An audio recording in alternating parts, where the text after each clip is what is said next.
Mga katropa, alam mo ba na ang DWDD 1134 kHz AFP radio ay ang opisyal na radio station ng Sandatahang Lakas ng Pilipinas na binubuo ng Army, Navy at Air Force na siyang maghahatid sa inyo ng mga balita mula sa ating Armed Forces at iba pang impormasyon. Mga katropa, hanapin at ilike kami sa Facebook, Twitter at YouTube. DWDD AFP Radio, ang boses ng Kawal Pilipino.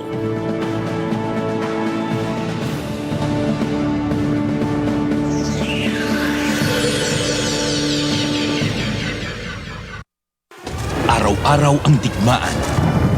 Umaga't gabi sumasabak sa laban. Dapat protektado ka outside at inside. Immune Advance contains 4 active ingredients gaya ng lagundi, malunggay, non-acidic vitamin C at zinc.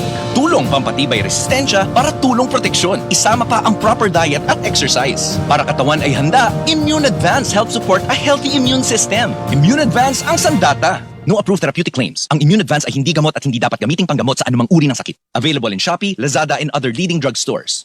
Alamin ang mga mainit na balita mula sa ating Armed Forces.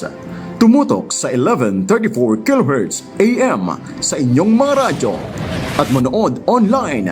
I-like at i-share ang AFP Radio DWDD Facebook page. Ito ang DWDD Armed Forces Radio, ang boses ng Kawal Pilipino. Ito ang DWDD 1134 kHz AM. Balita, impormasyon at musika. Ito ang DWDD AFP Radio, boses ng Kawal Pilipino.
Isang maganda at produktibong Martes mga kamanggagawa. Welcome po sa isa na namang edisyon ng DOLE sa AFP Radio. Team Laderas pong muli ang inyong makakasama sa isang oras na talakayan ng mga napapanahong balita at impormasyon tungkol sa paggawa at empleo sa ating bansa. Binabati rin po natin ang ating mga kamanggagawang nakikinig sa kanilang mga radyo via the Armed Forces Radio Channel, DWDD 1134 kHz, pati na rin sa mga nanonood ng ating live stream via the AFP Radio Facebook page at the Department of Labor and Employment Official Facebook page. I-like, mag-comment at i-share nyo na ang ating episode para mas marami pa tayong kamanggagawa at namumuhunan na maabot ngayong umaga. Huling Martes na nga sa buwan ng Marso, pero tuloy-tuloy pa din ang pagbibigay-pugay natin sa mga natatangi at hindi matatawarang kontribusyon ng mga kababaihan sa lahat ng aspeto, lalo na sa patuloy na pag-unlad ng ating bansa. At bilang pakikiisa ng ating programa sa selebrasyon ng National Women's Month, handog po natin sa buong buwan ng edisyon ng ating programa ang mga programang nakatuon para sa ating mga kababaihang manggagawa. Ilan sa mga naitampok na natin dito sa ating programa ngayong buwan ng Marso ay ang mga programa para sa mga kababaihang manggagawa na nasa informal na sektor, gayon din ang usapin patungkol sa expanded maternity leave o yung tinatawag nating EML. At syempre, marapat lamang nakasunod ng panganganak ay ang pag-alalay para sa ating mga kananay na manggagawa. Huwag mag-alala at merong programa ang DOLE na tumutugon sa usapin ng pagkakaroon ng lactation station sa mga lugar pagawaan. Ang mga detalye nito ang ating pag-uusapan maya-maya lamang kasama si Sir Brent Kenneth Calvo, Labor and Employment Officer 3 ng Women Workers Development Division ng Bureau of Workers with Special Concerns o ng BWSC. Abangan niyo po ang aming talakayan patungkol sa pagkakaroon ng lactation station maya-maya lamang. Bago yan, mag-good news muna tayo.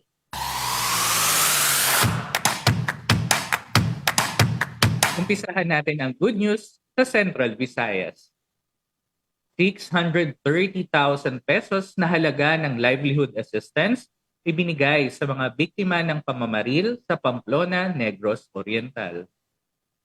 21 profiled na mga manggagawang biktima ng pamamaril sa Pamplona, Negros Oriental ang tumanggap kamakailan ng kanilang individual livelihood starter kits mula sa the Department of Labor and Employment Region 7 na umabot sa kabuuang 630,000 pesos. Ang 30,000 pesos na halaga ng mga starter kit na binubuo ng mga materyales at iba pang kasangkapan na kailangan para sa mga operationalization ng mga natukoy na individual livelihood projects ay ipinamahagi ng DOLE sa 8 naulilang pamilya at 13 survivors. Una dito, ang DOLE Negros Occidental Field Office ay nagsagawa ng profiling sa mga biktima at kanilang mga dependent at nakapagtala ng 21 eligible na tumanggap ng livelihood program. Sa mga natukoy na benepisyaryo, 20 sa kanila ang piniling makisali sa Bigasan ng Bayan Livelihood Project. Bawat isa sa kanila ay tumanggap ng 9 na sako ng bigas, 6 na sako ng mais, 1 unit ng timbangan at mga plastic bag. Sa Sikihor, isang benepisyaryo na naulilang kapatid ng isa sa mga biktima ay handa nang mag-umpisa ng pag-aalaga ng mga baboy. Tumanggap siya ng 4 na piglet, 2.5 sako ng starter feeds, 3 sako ng grower feeds at 1 sako ng finisher's feeds. Sa ginawang turnover ceremony ng livelihood assistance, sinabi ng kinatawan ni DOLE Central Visayas OIC Director Dilia Esteliore na si DOLE Negros Oriental Field Office OIC Maria Teresa Tantiamco na nagsisikap ang DOLE na gumawa ng paraan upang maibsan ang sakit ng mga biktima, lalo na ang mga nasugatan, at mabigyan sila ng alternatibong gawaing pangkabuhayan dahil karamihan sa kanila ay hindi pa makabalik sa trabaho. Ayon pa sa isang biktima mula Bayawan City na nagpapagaling mula sa tama ng bala sa kanyang kanang balikat, hindi niya inaasahan na personal silang bibisitahin ng mga taga-DOLE upang ibahagi ang tulong pangkabuhayang bigasan ng bayan, lalo pat malayo ang kanilang bayan sa tanggapan ng DOLE. Samantala, isa pang benepisyaryo ng bigasan mula Santa Catalina ang inalala ang kanyang kabiyak na inalay ang buhay sa pagiging tapat na lingkod bayan bilang kapitan ng barangay na nasawi sa pamamaril. Lumuluha ang nasabing benepisyaryo na isa ng senior citizen at ang kanyang anak habang ibinababa ng mga sundalo ng Philippine Army ang sako-sakong bigas at iba pang kagamitan para sa sisimulang bigasan.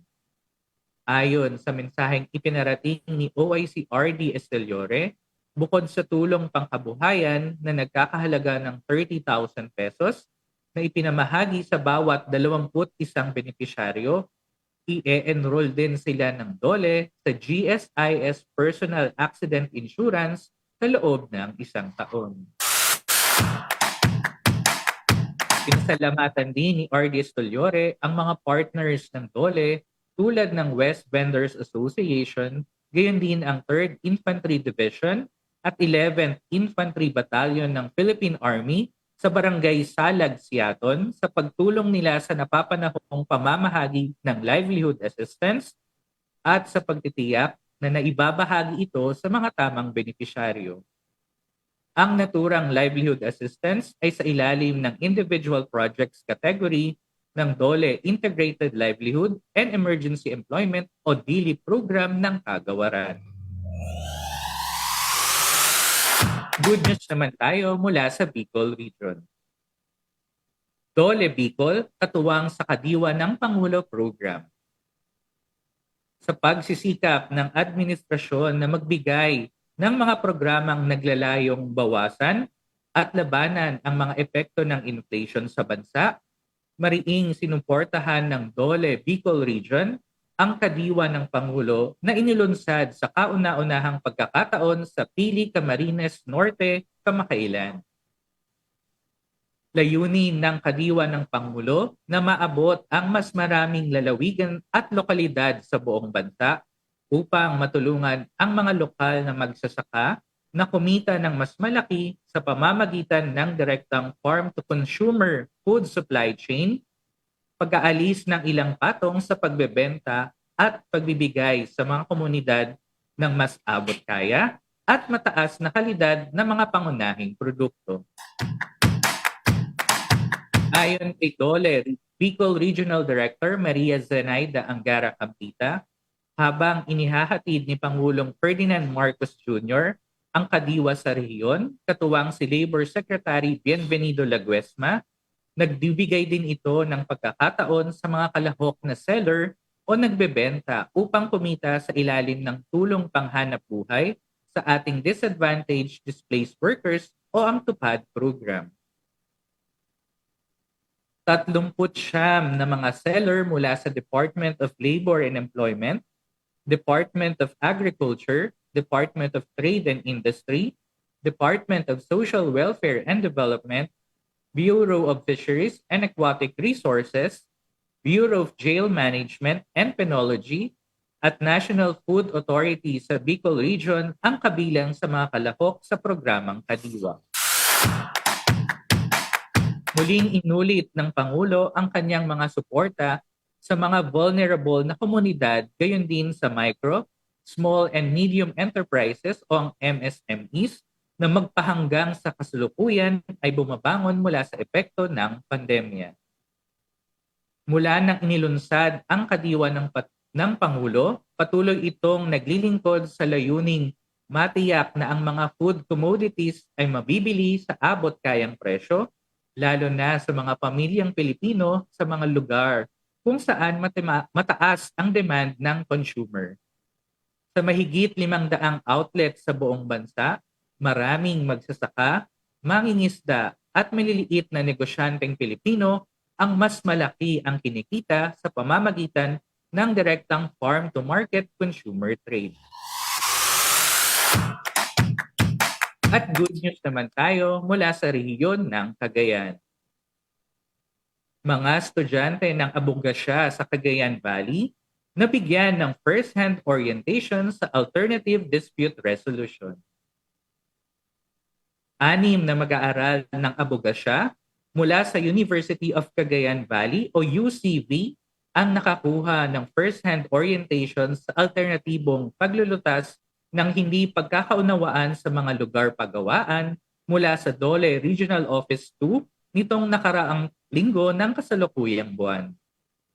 Ayon kay DOLE Cagayan Director Joel Gonzales, nagkaroon ng pagkakataon ang 6 na estudyante na matuto at masaksihan ang DOLE Single Entry Approach o ang tinatawag nating SENA na pinakamabuting paraan kung saan makakakuha ng impormasyon tungkol sa mga batas paggawa at magkakaroon ng karampatang exposure sa mga legal na issue at alalahanin sa totoong mundo.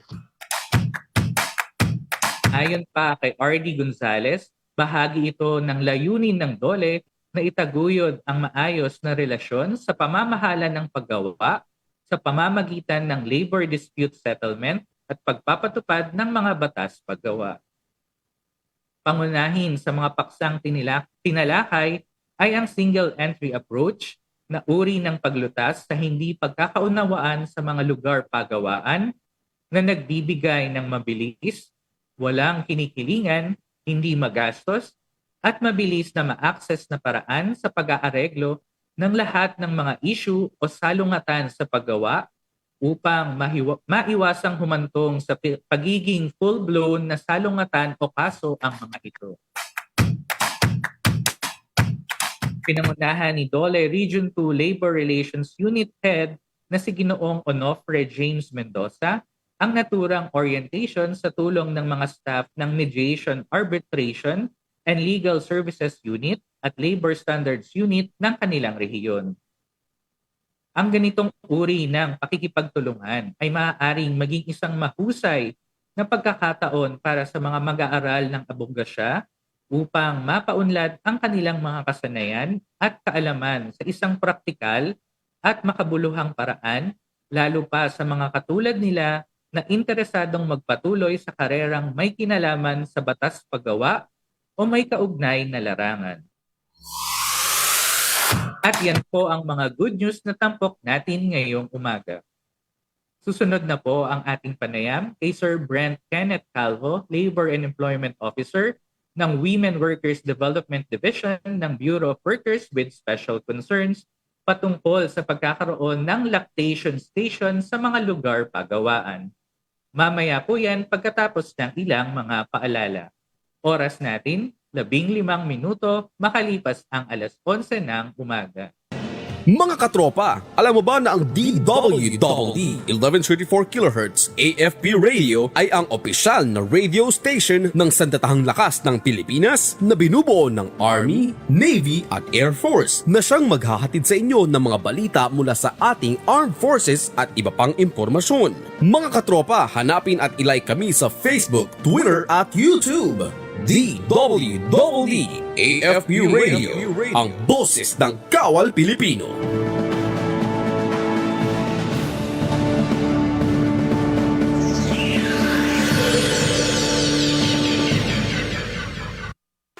Araw-araw ang digmaan.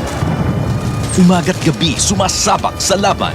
Dapat protektado ka outside at inside. Immune Advance contains 4 active ingredients gaya ng lagundi, malunggay, non-acidic vitamin C at zinc. Tulong pampatibay resistensya para tulong proteksyon. Isama pa ang proper diet at exercise. Para katawan ay handa, Immune Advance helps support a healthy immune system. Immune Advance ang sandata. No approved therapeutic claims. Ang Immune Advance ay hindi gamot at hindi dapat gamiting panggamot sa anumang uri ng sakit. Available in Shopee, Lazada, and other leading drugstores. RA 10028 is an act expanding the promotion of breastfeeding, amending for the purpose RA 7600, otherwise known as an act providing incentives to all government and private health institutions with rooming in and breastfeeding practices, and for other purposes. The policy objectives of RA 10028 are to encourage, protect, and support the practice of breastfeeding, to promote and encourage breastfeeding, and shall provide specific measures to enable working mothers to continue expressing their milk and/or breastfeeding their infant or young child. To protect working women by providing safe and healthful working conditions, taking into account their maternal functions and such facilities and opportunities that will enhance their welfare and enable them to realize their full potential in the service of the nation. What is the rationale for expanding the promotion of breastfeeding? Breastfeeding has distinct advantages, which benefit the infant and the mother, as well as the hospital in the country that adopts the practice. Breastfeeding is the first preventive health measure given to a child at birth. Breastfeeding enhances mother-infant relationship. It could save the country valuable foreign exchange used for milk importation. And lastly, breast milk is the best food for infants and young children. Salient features of RA 10028 require setting up of lactation stations in workplaces and the provision of paid lactation break of not less than 40 minutes for every 8-hour work period, exclusive of meal breaks, for nursing or lactating employees. All establishments, whether operating for profit or not, which employ in any workplace, nursing employees are covered by said provisions of RA 10028. Nursing employee refers to any female worker, regardless of employment status, who is lactating or breastfeeding her infant and/or young child. Following are required of the establishments under this law. First, they should come up with workplace policy on breastfeeding. Second, set up lactation stations adapting the prototype models. Third, allow not less than 40 minutes paid lactation break for every 8-hour work period, exclusive of meal breaks. Fourth, comply with milk code, and lastly, provide breastfeeding information to its employees. Employers may coordinate with the DOH Center for Health Development for a resource person on this matter. What the workplace breastfeeding policy should contain. The company should state that it recognizes the importance of breastfeeding for both mother and baby, and express support and promotion of breastfeeding as provided for in the law. Company policy shall also include the following.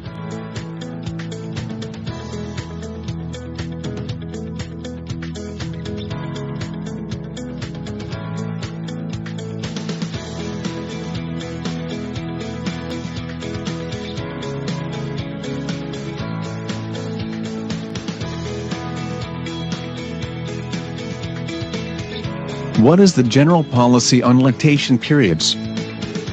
First, the company should allow break intervals for breastfeeding or expressing milk among nursing employees, in addition to the regular time off for meals. Second, intervals include the time it takes an employee to get to, and from the workplace, to the lactation station. Third, break intervals shall be counted as compensable hours worked. The Department of Labor and Employment may adjust the same, provided that such intervals shall not be less than a total of 40 minutes for every 8-hour working period. Administrative sanctions and/or penalties under RA 10028, which the DOH may impose upon private establishments for unjustifiable refusal or failure to establish lactation stations and/or observe mandated lactation periods for its nursing employees, are as follows.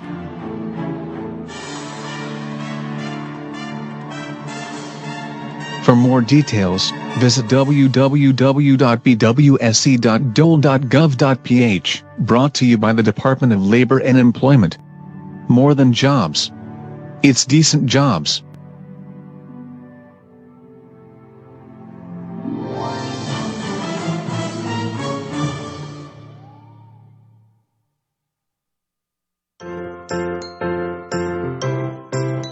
Employment-related provisions of RA 10028, or the Expanded Breastfeeding Promotion Act of 2009 requires private establishments to set up lactation stations and provide lactation breaks in workplaces. An employer would think that setting up a lactation station at the workplace is hard to do. Actually, it is not that complicated. We will show you how. To begin with, lactation station is a private, clean, sanitary and well-ventilated room or area in the workplace or public places, where nursing mothers can wash up, breastfeed or express their milk comfortably and store this afterwards. Also known as breastfeeding room, area, or station. Of course, there are the equipment, facilities and other items to be found in the lactation station like a lavatory, with soap and water for hand washing, small table, comfortable seats, refrigeration or appropriate cooling facilities for storing expressed breast milk, electrical outlets for breast pumps, which is optional. We have to provide the additional requirements from the Department of Health to qualify for their mother-baby friendly certificate. Hand paper towels, covered plastic cups, if available, covered trash can, manual breast pump, electric fan or air conditioner, logbook for daily registration of women using the lactation room, clock to monitor the time for lactation breaks, and lastly, sticker paper or masking tape for labeling name and time of milk expression. Also, keep in mind of these requisites when setting up a lactation station. It should not be located in the toilet. It should be clean and free from contaminants and hazardous substances. It should be well ventilated and well lighted. There should be no promotion, marketing, and/or sales of infant formula and/or breast milk substitutes. Now, we are ready. I will show you model lactation stations which will give you some ideas in setting up one in your workplace. For Model 1, you will need a corner space like this. Let's come closer. You will need a small table. Beside it, place a smaller table or a stool for the basin. Now, put the basin on top of the smaller table. Place a water container with spout on the table. We now have an improvised sink with running water. The basin below will collect the used water. Not to be forgotten, we have to provide our lactating worker with a comfortable chair. To ensure privacy for an employee to express milk, movable tall cabinets may be used to shield the corner from view. Place another tall cabinet, bookshelf and foldable or movable divider or screen to shield the other side of our station. Expressed milk is kept in containers and stored in cooler. There, you have set up a modest lactation station with minimal cost and did not require a lot of time. But what if there is an existing clinic within the establishment? Then, Model 2 is an option. Come on, let's move around and get started. We could utilize this corner space near the sink. What do you think? We can put the table in the corner. Then, add the chair. The space could be shielded from view by a screen or divider to provide privacy to the lactating employee.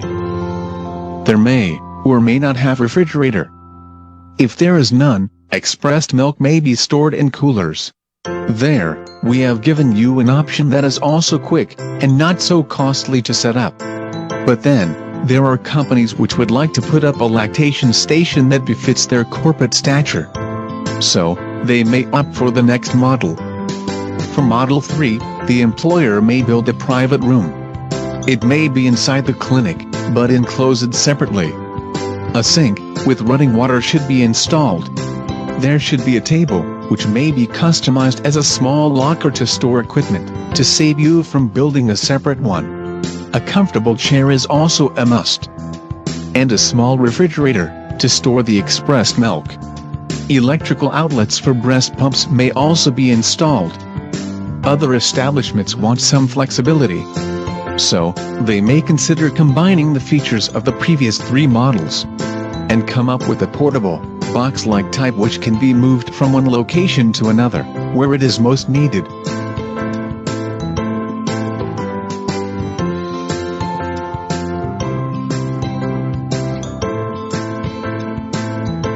From the outside, it would look like this.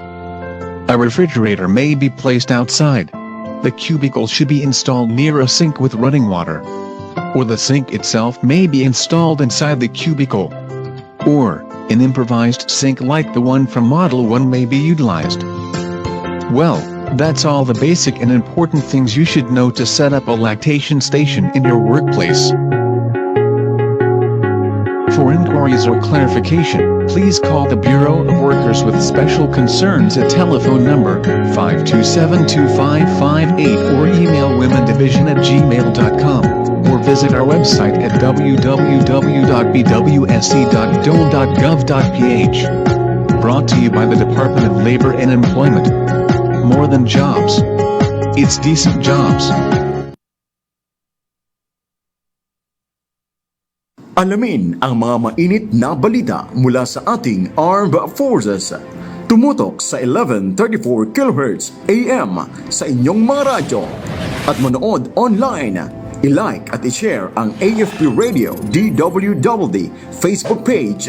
Ito ang DWWD Armed Forces Radio, ang boses ng Kawal Pilipino.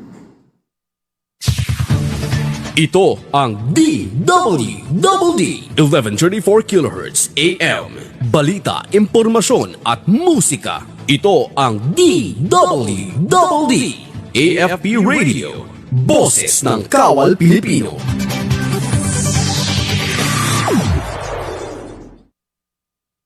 Kayo pa rin po ay nakatutok sa DOLE sa AFP Radio. Ang oras natin, 28 minuto makalipas ang alas 11 ng umaga.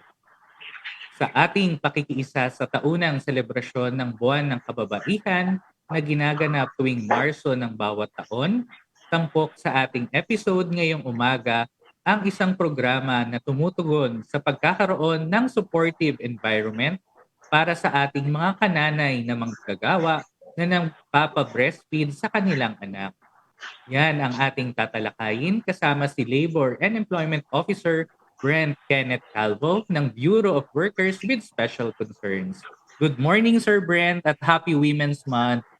Happy Women's Month, Sir Tim, at good morning rin po sa ating mga tagapakinig sa ating AFP Radio. Yes, Sir Brent. Ito po yung isa sa mga huling topics natin for this Women's Month celebration, yung pagkakaroon ng lactation station sa mga lugar paggawa. Unahin ko na yung unang tanong para sa detalye patungkol dito sa programang ito. Ano ba yung legal basis ng pagkakaroon ng lactation station sa mga lugar paggawa at paano ba ito mapapakinabangan, Sir Brent, ng ating mga kananay na manggagawa? Opo, ang legal basis po sa inisyatibong ito ay yung Republic Act number 10028 or yung tinatawag nating Expanded Breastfeeding Promotion Act of 2009 na kung saan yung mga establishmentong nasa private sector ay kinakailangang mag-set up ng lactation stations at magbigay ng lactation breaks sa kanilang mga lactating employees. Ito rin po ay alinsunod doon sa layunin ng batas na suportahan at isulong yung practice ng breastfeeding. Mm-mm. So, Sir Brent, kung tama ako nung pagkakaalala, base ito sa Republic Act 10028 o yung pinatawag nating Expanded Promotion Breastfeeding Act. Expanded Breastfeeding Promotion Act of 2009. 2009. Ngayon, Sir Brent, ano naman yung mga dapat isaalang-alang ng mga establishmento, lalo na yung mga pribadong kumpanya, na dapat merong mga gamit na dapat kasama doon sa pagtatayo ng lactation station sa kanilang mga paggawaan? Opo. Siyempre, importanteng ligtas, malinis, at komportable yung mga lactation facilities or lactation rooms na ginagamit ng ating mommies dahil dito sila nag-i-express at pansamantalang nag-i-imbak noong na-express nilang gatas sa kapag sila ay po ay nasa lugar ng kanilang pinagtatrabahuan. Ngayon po, ang DOH naman po ay nagtakda rin ng mga basic requirements na dapat meron ng isang lactation station. Unang-una, yung lactation station dapat po ay accessible sa lahat ng kanilang mga employees. Pangalawa, ito dapat ay malinis, well-ventilated, well-lighted, komportable, pribado, at dapat malayo o walang hazardous na mga kagamitan. Hindi rin po maaari na ang lactation station ay nasa toilet. Pangalawa naman po, patungkol sa mga kagamitan, siyempre kinakailangan meron doong paper or hand towels, mga logbook kung saan pwede mag-register yung ating mga lactating women. Kasama rin po dito para sa ventilation yung pagkakaroon ng electric fan, air conditioning, orasan, covered trash cans, sticker paper or masking tape na pwedeng gamitin sa pagli-label. At syempre, refrigerator or kahit anumang cooling facility na pwedeng pag-imbakan noong na-express na gatas ng isang lactating employee. Syempre po, dapat yung lactation station ay sumusunod rin po sa milk code kung saan hindi po pinapahintulutan yung mga establishments sa private sector na mag-advertise ng kahit anumang infant formula or breast milk substitute sa loob ng lactation station. Mm-hmm. Sir Brent, relative doon sa nabanggit mo na requirements na sinet ng DOH na kailangan ligtas, malinis, komportable, accessible, well-ventilated at walang hazardous na kagamitan doon sa itatayong lactation station, kinakailangan ba ng isang private establishment na bumuo ng policy para magkaroon netong lactation station at kung kailangan, ano ba yung mga dapat nilang i-consider para rito, Sir Brett? Opo, Sir Tim. Kinakailangan po na meron pong workplace lactation policy yung mga establishments sa private sector. Dapat po yung policy ito ay sumusuporta doon sa pagpapractice ng breastfeeding. Major na naka-input po or nakalagay po sa policy ay yung pagkakaroon ng isang lugar, designated place kung saan magkakaroon ng lactation station at syempre yung pagbibigay ng lactation breaks na hindi bababa sa 40 minutes per 8-hour period of work. Sir Brent, siguro kaugnay ito nung, yung 40 minutes na nabanggit mo. Ilang beses at oras ba pinapayagan ang nanay nating kamanggagawa na gumamit ng lactation station habang sila ay nasa lugar paggawa? Opo, wala naman pong nakasaad kung ilang beses. Importante po, 40 minutes per 8-hour period of work. Tapos dito po ay on top pa doon sa mga yung mga recess time nila or breaks nila. So yun po. So bukod sa 40 minutes, Sir Brent, bukod to sa coffee break, pati sa lunch break. Opo, on top ito doon sa mga breaks na natatamasa or entitled yung isang empleyado. Okay, noted dyan, Sir Brent. Ngayon naman, Sir Brent, maari bang humingi ng exemption yung ating mga private companies mula sa pagtatayo nitong lactation station? Opo, Especially yung sa mga MSMEs natin, no, Sir Brent, na lalo ko lang. Opo. Siyempre kinikilala rin po nung ating batas, yung RA 10028, na meron nga po mga establishments na dahil sila ay merong peculiar na mga workplace settings, ay hindi po nila kakayanin na magkaroon ng lactation station. Kung kaya po noong 2015 ay naglabas po yung kagawaran noong guidelines sa naturang paksa. Ito po yung Department Order 143 Series of 2015. Now, dito po sa naturang DO, nakasaad po dito kung sino-sino yung mga establishmento na pwedeng mag-apply for exemption. Specifically, yung mga establishmentong ito ay yung walang lactating or nursing employee, walang buntis na empleyado, at wala pong babaeng kliyente. Okay. So, para lang nun sa kaalaman ng ating mga kamanggagawang nakasubaybay sa ating programa, merong exemption sa pagkakaroon ng lactation station base sa Department Order 143-2015. Ang exempted lang po, no, Sir Brent, dapat walang lactating na empleyado ang isang establishmento o kanilang kliyente. Tama ba ako, Sir Brent? Opo, aside from na wala pong lactating employee, dapat wala ring buntis na empleyado at hindi sila nakikipag-transact sa babaeng clients. Okay.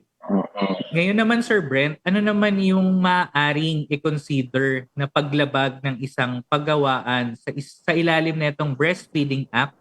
At syempre, for sure, ito yung gusto nilang malaman. Meron po bang parusang kakaharapin kung sakaling mapatunayan yung hindi nila pagsunod dito sa Breastfeeding Act?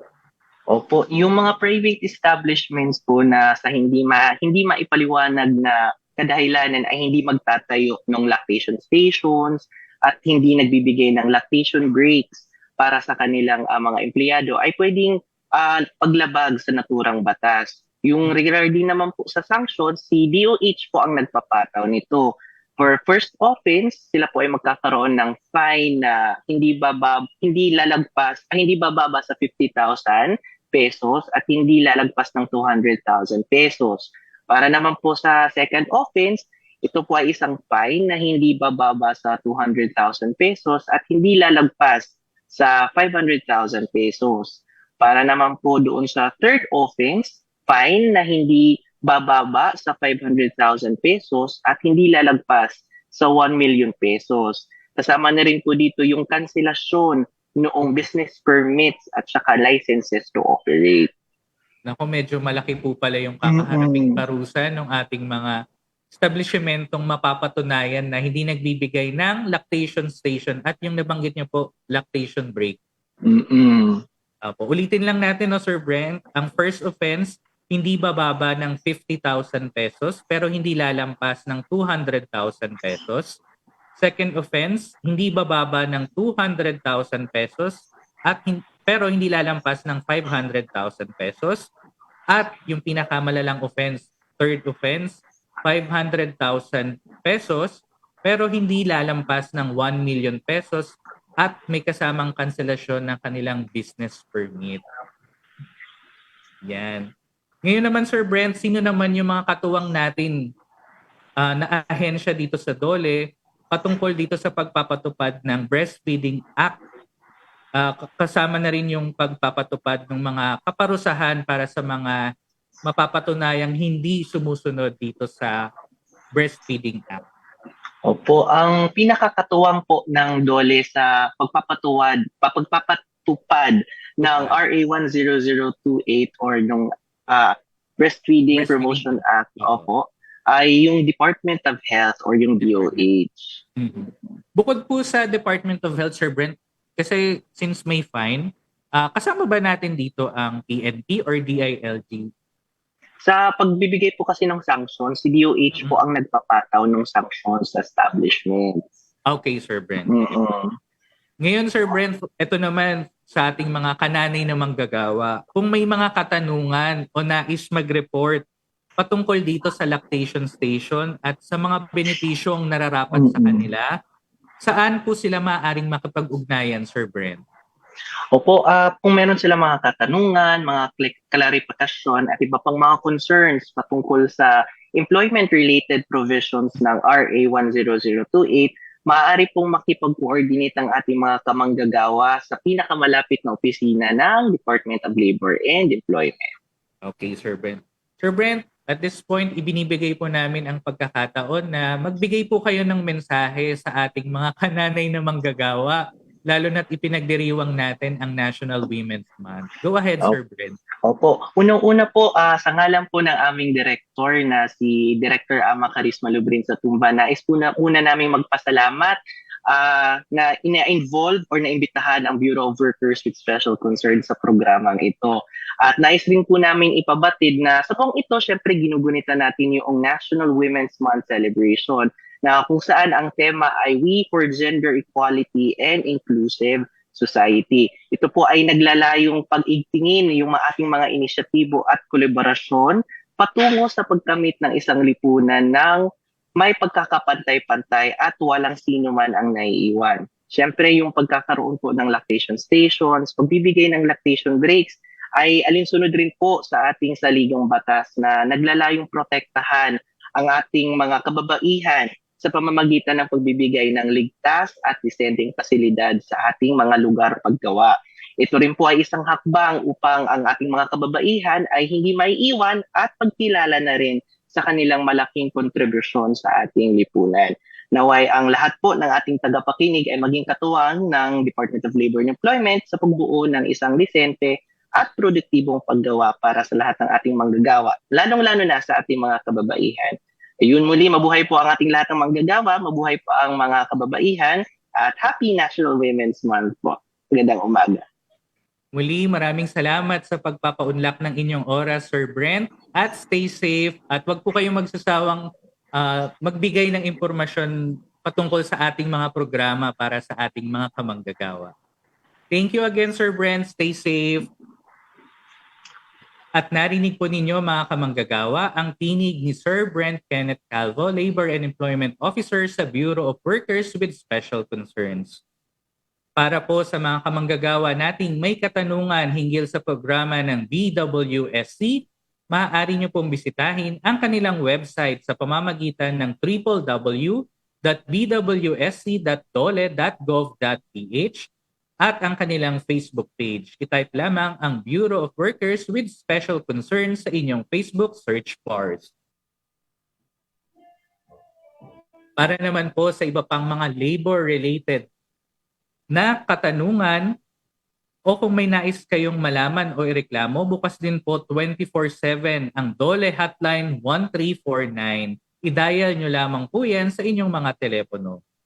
Maaari din po kayong mag-send ng email sa hotline 1349 at dole.gov.ph o kaya ay mag-direct message sa aming Facebook page para sa inyong mga labor and employment concerns. Siyempre, hanapin nyo lamang ang official at verified Facebook page ng Department of Labor and Employment. Siyempre, mga kamanggagawa, i-like nyo na rin ang ating FB page at mag-subscribe sa ating YouTube page para lagi kayong updated sa mga balita at programang hatid ng DOLE para sa inyo.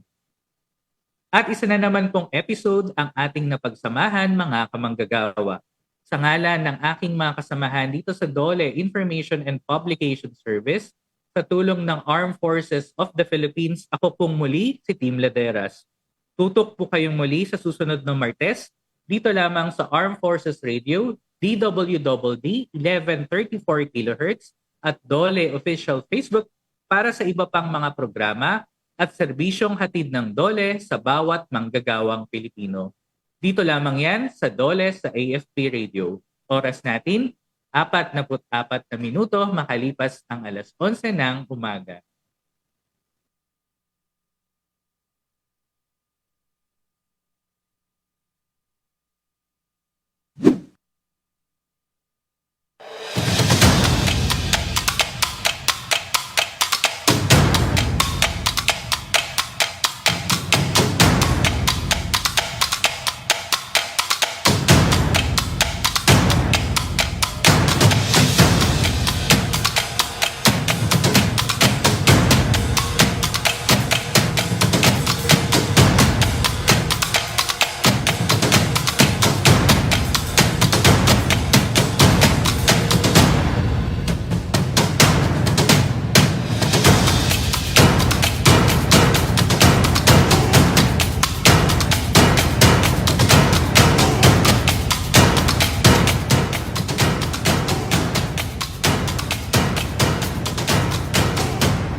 Kayo ay nakatutok sa DWDD AFP Radio.